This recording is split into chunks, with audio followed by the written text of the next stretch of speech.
Me encanta darle la bienvenida a alguien que quiero muchísimo y es el doctor Gualberto Mateos. Él es gastroenterólogo de Gástrica, que es un centro especializado en el sistema gastrointestinal, que me encanta, querido Gual, que nos acompañes para hablar de enfermedad por reflujo gastroesofágico. Que, híjole, se oye mucho en los niños de tiene reflujo, pero personas, que lo digo, tú me has atendido muchas veces, eh, tienen problemas hasta dentales, hasta se puede confundir con un ataque al corazón, mil cosas que necesitan saber para entender qué pasa cuando hay reflujo gastroesofágico. ¿Cómo estás? Hola, Etel, como siempre es un gusto estar contigo y con tu auditorio. Siempre te mando un saludo especial y siempre deseando que te encuentres bien de salud, al igual que todo tu auditorio. Muchísimas gracias. Así estamos, gracias a Dios, ya.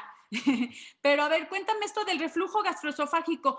¿Qué tan frecuente es, Wal? Y hay diferentes síntomas, lo que los que llaman síntomas esofágicos o extraesofágicos, o sea, Ok. fuera del esófago. Bueno, para empezar, yo creo que la gente tendría que entender que hablar de enfermedad por reflujo, como tú lo dices, es un grupo de signos y síntomas que se presentan y no solamente enfermedad por reflujo son agruras. En general, entonces, el paciente que padece esta enfermedad se debe a que el contenido que está en el estómago, ya sea las secreciones propias del estómago, el ácido incluido en estos, los alimentos o los líquidos, se regresan o se suben hacia el esófago o más arriba, causando síntomas molestos o complicaciones. Todos de vez en cuando, y de vez en cuando podría ser una o dos veces al año, podemos sentir esto, pero quien lo vive a diario y de manera cotidiana, pues esto ya no es normal y es una enfermedad. Como tú lo acabas de decir, podemos tener a veces enfermedad por reflujo, sobre todo en los recién nacidos, porque no ha madurado adecuadamente el esfínter esofágico inferior, que es la valvulita. Pero en la mayoría de estos niños, generalmente después de unos meses después de nacido, esta válvula recobra su presión y dejan de padecerlo la mayoría de ellos. El problema más de la enfermedad por reflujo es un problema de salud a nivel mundial, en donde la gente gasta millones de pesos aquí en México para controlar muchas veces los síntomas que presentan día a día. Y por consiguiente, esta enfermedad va aumentando conforme a la edad, pero también hay ciertas condiciones que la favorecen, como puede ser hoy la obesidad. Entonces, hoy se puede decir que a veces más del 50% de la población adulta llega a padecer en alguna etapa de su vida de enfermedad por reflujo. Así, de enfermedad por reflujo. Y eso es parte de lo que quiero que me comentes. ¿Cuál es esa línea delgada? Ya hay gente que tal vez cenamos unas enchiladas y unas cervecitas y se nos está regresando porque también excedemos la capacidad del estómago y no sé si se regresa, o sea, se empieza a regresar el ácido y todo y nos sentimos indigestos.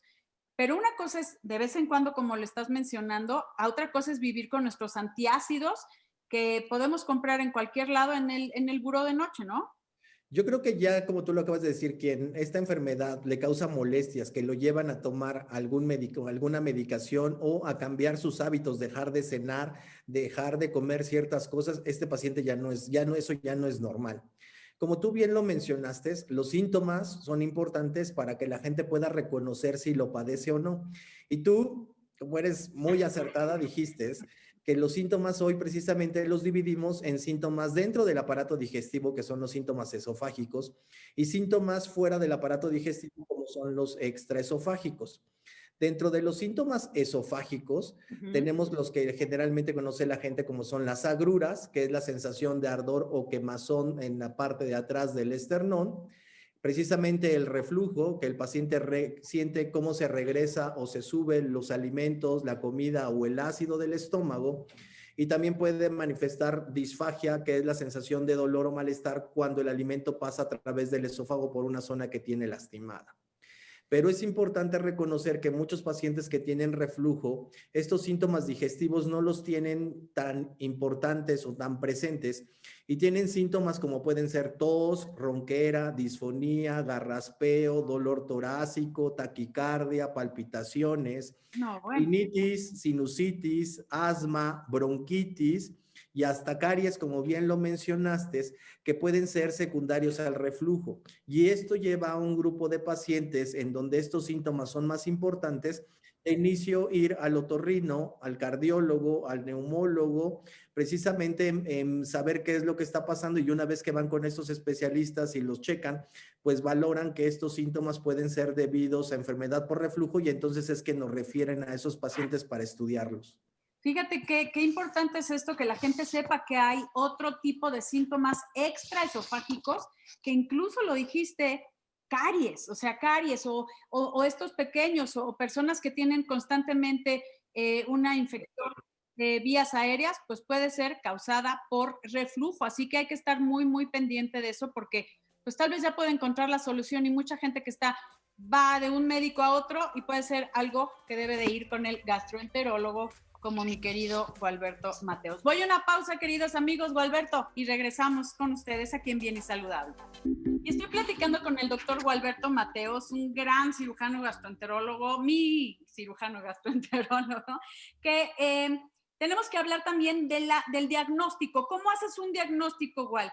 A mí ya me tocó que me hiciste una endoscopía, porque pues yo tengo reflujo. Es que yo les cuento también por lo que yo he vivido y los pasos que yo hago para llegar a un diagnóstico oportuno. Y en este caso, pues empecé con algunos cambios de hábitos, que tú también me recomendaste, hasta llegar a una endoscopía para saber cuánto daño tenía, porque el ácido se regresa al esófago, que no tiene ese mismo recubrimiento como la mucosa gástrica, y quema el esófago, ¿no, Igual? Así es. Pues como tú lo acabas de decir y como mencionamos, estos pacientes que tienen síntomas que mencionamos, pues lo más importante es saber si tienen o no enfermedad por reflujo. Hoy los tratamientos, sobre todo en pacientes que no tienen ningún síntoma de alarma, o sea, que no tienen vómito, hemorragia, pérdida de peso, a veces la edad de aparición de los síntomas, podríamos considerar empezar con una prueba terapéutica. Y una prueba terapéutica sería darles un tratamiento médico, del cual hablaremos en el siguiente espacio, Sí. y ver qué también o no responden a este tratamiento médico. Muchos pacientes con el tratamiento que les demos van a estar mejor y puede ser que después de un tiempo al suspenderlo sigan bien y no haya necesidad de hacer algún estudio extra. En algunos pacientes van a requerir que, bueno, más bien cuando suspendan el tratamiento, van a regresar con síntomas, o algunos pacientes aún con tratamiento van a estar teniendo molestias que son importantes y que no se controlan adecuadamente. Entonces, el estudio inicial para valorar a un paciente con enfermedad por reflujo generalmente va a ser un procedimiento de endoscopía. Y una endoscopía es un procedimiento sencillo que generalmente se hace bajo una sedación, en donde el paciente se duerme bajo un sueño ligero, en donde hacemos que no sienta nada, y a través de un instrumento óptico podemos entrar desde la boca, el esófago, el estómago y poderlo revisar. Muchos de estos pacientes vamos a encontrar datos, como tú dijiste, esofagitis, o sea, la lesión, las quemaduras a nivel del esófago, que pueden ser de grados variables. Algunos pacientes, sobre todo la edad, algunos antecedentes genéticos, pudiera ser que pudieran tener esófago de Barrett, que es una metaplasia, es un cambio en las células del esófago a consecuencia del reflujo. ¿Es precursor Podremos de cáncer? Puede ser precursor de cáncer, no es, de hablar de Barrett no significa que a todo mundo que tenga Barrett le va a dar cáncer, pero por lo menos de un 5% de los pacientes a largo plazo con Barrett pudiera desarrollar una neoplasia del esófago. O sea, Al cáncer igual de podemos esófago. ver en la endoscopía si los pacientes tienen una hernia hiatal, que implicaría que la unión del esófago y el estómago se haya movilizado, o podríamos sospechar que esa valvulita, ese esfínter esofágico inferior, pues lo vemos abierto y que pudiera ser posiblemente incompetente.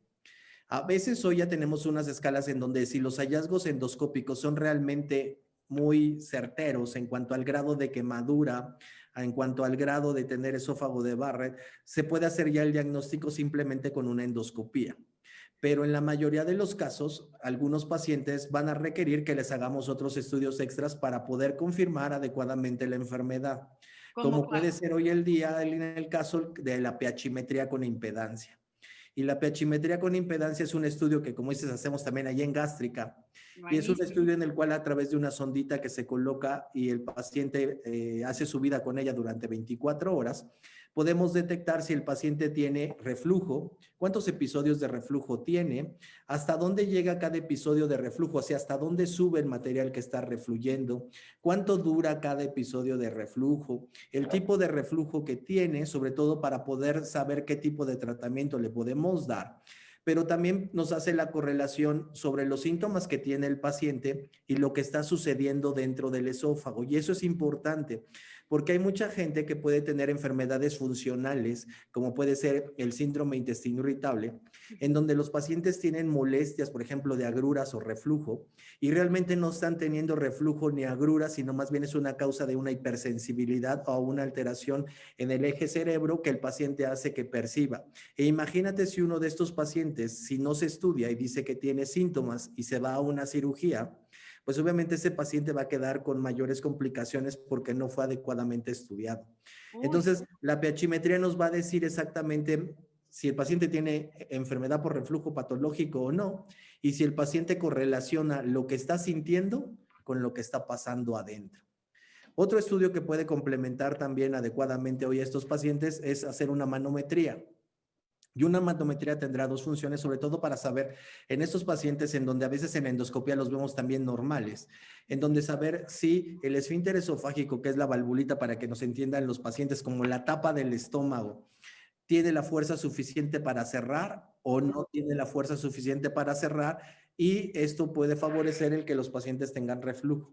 Además, es importante es la manometría porque nos va a dar información de cómo se mueve el esófago, sobre todo en aquellos pacientes que podrían ser candidatos a cirugía, y entonces poder planear mejor un procedimiento quirúrgico, laparoscópico, sabiendo si ese esófago se mueve adecuadamente o no para poder tener mejores resultados. que aquí algo importante es que no siempre que tienes reflujo vas a acabar con cirugía. Hay ciertos pasos, estos escalones terapéuticos, y por eso es importantísimo que vayan con un especialista. Y yo, bueno, mi especialista es el doctor Gualberto Mateos. La verdad, Wal, me checas desde hace años. Voy a una pausa, queridos amigos, y regresamos. No se vaya, volvemos. Y estoy platicando con el doctor Gualberto Mateos acerca del reflujo gastroesofágico. Comentamos acerca de la sintomatología, Gual, cómo se diagnostica también, que es importante que vayan con un especialista. Y ahora, ¿cómo se trata? Bueno, como tú también mencionaste, digo, que eres bastante conocedora, pues No, he aprendido de ti desde que te conozco. la parte inicial, pues es tratar un poco de modificar los hábitos higiénico-dietéticos y las costumbres de los pacientes. Y entonces en esto implicará pues evitar sobre todo los irritantes, condimentos, picante que favorecen o detonan más los síntomas. Será importante que el paciente no coma de manera excesiva, o sea, que no se llene demasiado, que haga mejor comidas fraccionadas, que evite comer estando acostado, y sobre todo en la noche, si es que llega a cenar, pues que esta cena sea ligera y que de preferencia después de cenar permanezca 2 horas mínimo a 3 antes de irse a acostar. Otra recomendación sería que evitar acostarse sobre su brazo derecho, porque si nos acostamos sobre el brazo derecho, la misma forma del estómago haría más factible el poder tener algo de reflujo. Entonces, boca arriba, con una almohada, con 2 almohadas, o sobre su brazo izquierdo, que pudiera ser un poco más seguro. Obviamente, estas medidas algunos pacientes harán que con esto pueda ser suficiente como para dejar de tener molestias y no tomar medicación. Pero en aquellos que en los que persisten los síntomas, como tú lo mencionaste, es la fase inicial médico. Ese tratamiento médico hoy podemos tener desde antiácidos, procinéticos y algunos medicamentos hoy que conocemos que son los inhibidores de la bomba de protones, donde están todos los oles. Ajá. Y estos medicamentos, pues obviamente son los más potentes para poder suprimir la secreción de ácido. Generalmente hoy se ha visto que es mejor, y es mejor en cuanto a costo-beneficio, empezando por los medicamentos más potentes e irle disminuyendo al paciente progresivamente en dosis, en cantidad, hasta poder valorar si estos pacientes pueden dejar de tomar su medicación. Como dijimos, podremos tener 3 grupos de pacientes: aquellos que tomen su medicación por un tiempo aproximado 2 meses y posteriormente puedan seguir estando bien sin molestias, o solamente tomar de manera muy esporádica o muy ocasional medicación. Ellos podrán.